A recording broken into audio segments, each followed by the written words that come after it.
Mind is Your Business, a book by Sadhguru. Introduction. The mind seems to be a rather dynamic entity.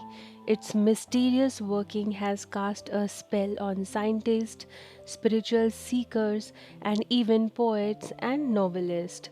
Mark Twain once jested, "I must have a prodigious amount of mind. It takes me as much as a week sometimes to make it up."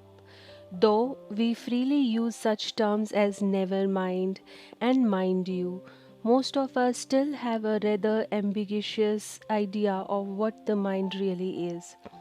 Poet, psychiatrist, and philosopher have each given their own take on the subject, and of course, the clutch mind, body, and spirit finds mention in bookstores and spiritual expos all around the world. However, for most people, the question is less about what the mind is and more about what type of influence it has on our daily experience of life. Most of us experience the mind as a continuous and seamlessly unstoppable train of thoughts running through our heads. Behind these innocent flaws lies a sophisticated web of likes, dislikes, attitudes, habit, inhabitation, morals, and so on. This often unconscious patchwork determines how we interact and relate to the world around us, giving shape to our joys, griefs, pleasures, and fears.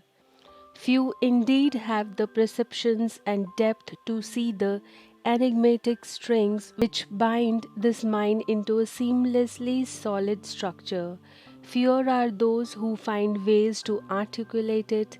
In Mind is Your Business, Sadhguru brings clarity to the conundrum, exploring the possibilities and the pitfalls of the mind and how it can be cultivated from inner peace, joy, and effectiveness.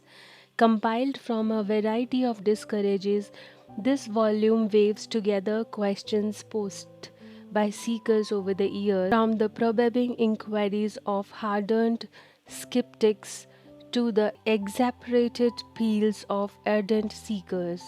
The questions are diverse, the answer multifaceted.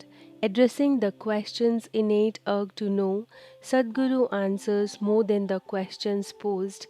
He clarifies even the underlying question that remains unvoiced. The following page, laden with Sadhguru's imitable wit and humor, and a vogue of discovery, demolishing overused cliches and misconceptions about one's ability to control the mind, have pure thoughts. Sadhguru goes beyond morality and impractical advice to lay bare the deception drama of the mind. He calls the mind a circus on that can render you to the depth of hell within yourself, but that can also take you to great heights. Meditation, he explains, is not only a powerful device to harness the immense capability of the mind, which are left untapped by a majority of human beings, but to access the mystical dimension of life that are entirely beyond the mind's purview. The whole process of yoga, Sadhguru says, is to give one the ability to use the mind as a tool for one's well being and liberation. It is this shift from being a slave to the mind to having the mastery to use it all well, which this book seeks to offer. Thank you, friends. Let's start this journey.